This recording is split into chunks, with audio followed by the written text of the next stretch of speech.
अगर ऐसा है तो मुझे मत बताओ, अगर ऐसा है तो यहाँ मत आओ, अगर ऐसा है तो इसे मत खाओ, अगर ऐसा है तो वहां मत जाओ। So welcome back to my channel guys. और आज के इस क्लास में हम इस प्रकार के वाक्य को इंग्लिश में बनाना सीखने वाले हैं और इतनी आसानी से सीखेंगे कि इस तरह के वाक्य को हर किसी के लिए इस क्लास के बाद से इंग्लिश में बोलना आसान हो जाएगा और आप बोलना भी शुरू कर दोगे। तो वीडियो के अंत तक बने रहे और समझ ले कि इस तरह के वाक्य को इंग्लिश में कैसे बनाते हैं और बोलते हैं। जहां हम कहते हैं ना, अगर ऐसा है तो, अगर ऐसा है तो, अगर ऐसा है तो, अगर ऐसा है तो, किसी भी प्रकार का वाक्य है जो अगर ऐसा है तो देख लेते हैं कि ऐसे वाक्य को हम इंग्लिश में कैसे बनाकर बोल सकते हैं। सो गाइज, मैंने ऐसे ही 300 फॉर्मूलेस तैयार किए हैं जो कि डेली के बोलचाल के हैं, जो मात्र 150 रुपीज में आपको इस नंबर पे कांटेक्ट करके मिल जाएगा। सो गाइज, अब देख लेते हैं इस तरह के वाक्य को हम इंग्लिश में कैसे बनाकर बोल सकते हैं। तो वो फॉर्मूला कहता है इफ सो। यहाँ इफ सो का ही मतलब होता है कि अगर ऐसा है तो। इफ सो का ही मतलब होता है कि अगर ऐसा है तो, अगर ऐसा है तो। इफ सो यानी अगर ऐसा है तो, इफ सो यानी अगर ऐसा है तो। फिर कॉमा आ जाएगा, फिर डोंट मतलब मत करो। डोंट के लिए हो जाएगा मत। अब कौन से कार्य को मत करो, तो V1 में वो क्रिया आ जाएगी जो कि सिचुएशन के हिसाब से रहेगा। क्रिया जो है वो सिचुएशन के हिसाब से रहेगा। Don't V1 plus object, don't plus V1 plus object यानी मत। Don't plus V1 plus object यानी if so. Don't plus V1 plus object यानी मत। तो अगर ऐसा है तो कॉमन होगा, अगर ऐसा है तो। अब हमने फॉर्मूले को समझ लिया। अब फॉर्मूले के आधार पर वाक्य को हम बनाना सीखते हैं ताकि हम वाक्य आ जाए। तो अगर ऐसा है तो मुझे मत बताओ, अगर ऐसा है तो मुझे मत बताओ। तो हो जाएगा सबसे पहले अगर ऐसा है तो इंग्लिश क्या हो जाएगी, इफ सो। इफ सो, अगर ऐसा है तो इफ सो। अब मुझे मत बताओ तो क्या हो जाएगा, डोंट। डोंट यानी मत बताओ, डोंट मत बताओ। बताओ की इंग्लिश हो जाएगी टेल।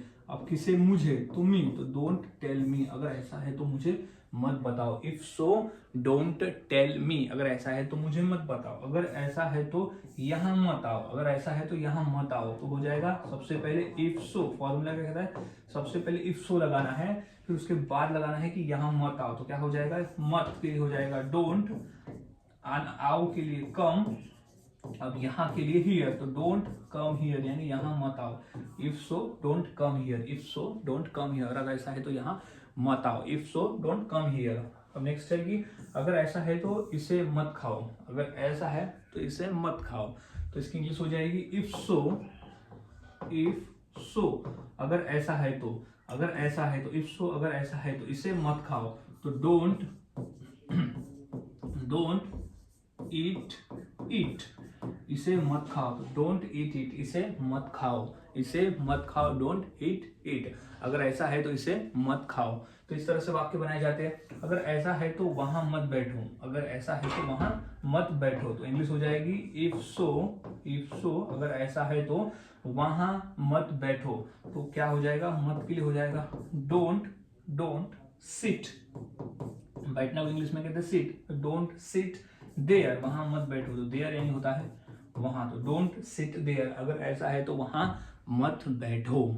इस तरह से वाक्य बनते हैं। और वाक्य देख लेते हैं प्रैक्टिस के लिए, क्योंकि जितना अधिक आप प्रैक्टिस करोगे उतना आसान हो जाएगा वाक्य को बनाना और फिर उसे बोलना। अब अगला वाक्य क्या है, अगर ऐसा है तो उसे यहां मत बुलाओ, अगर ऐसा है तो उसे यहां मत बुलाओ। तो अगर ऐसा है तो क्या हो जाएगा, इफ सो। इफ सो, अगर ऐसा है तो, इफ सो, इफ सो, अगर ऐसा है तो उसे यहां मत बुलाओ। तो यहां मत के लिए सबसे पहले तो हम लगा देंगे डोंट। सबसे पहले ये डोंट। अब क्रिया, तो क्रिया क्या है यहाँ, बुलाना। तो डोंट कॉल, किसे, उसे। तो डोंट कॉल हिम, कहा, तो यहाँ, तो हियर।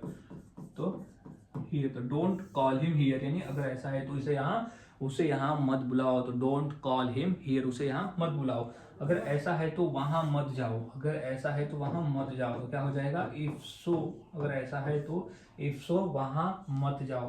तो क्या हो जाएगा, डोंट, डोंट मत, जाना को गो, जाना को गो, और वहां यानी देयर, वहां यानी देयर। तो डोंट गो देयर, अगर ऐसा है तो वहां मत जाओ। सो गाइज, इस तरह से वाक्य को बनाए जाते हैं और बोले जाते हैं। काफी आसान है, बस हमें फॉर्मूले को याद में रखना होता है। फॉर्मूले अगर याद में रखते हैं तो हम आसानी से ऐसे वाक्य को बनाकर बोल सकते हैं। अब इसी फॉर्मूले के आधार पर मैं 2 वाक्य देता हूँ। इंग्लिश क्या होगी मुझे कमेंट सेक्शन में ज़रूर बताएं। जैसे अगर ऐसा है तो मुझे मत भेजो, अगर ऐसा है तो मेरी बात मत सुनो। तो ये 2 वाक्य की इंग्लिश क्या होगी मुझे मेरे कमेंट सेक्शन में ज़रूर बताएं। और वाक्यों की प्रैक्टिस करते रहे। जितना अधिक आप प्रैक्टिस करोगे उतना आसान होगा और उतनी आसानी से आप ऐसे वाक्य को बनाकर बोल सकते हो। सो गाइज, मिलता हूँ ऐसे ही और नए क्लास में नए फॉर्मूले के साथ में। और हाँ, अधिक से अधिक आपको 100 वाक्यों की प्रैक्टिस तो करनी होगी, क्योंकि जितना अधिक आप प्रैक्टिस करोगे आपको आसान हो जाएगा वाक्य को बनाना और फिर उसे बोलना। सो मिलता हूँ अब नेक्स्ट क्लास में।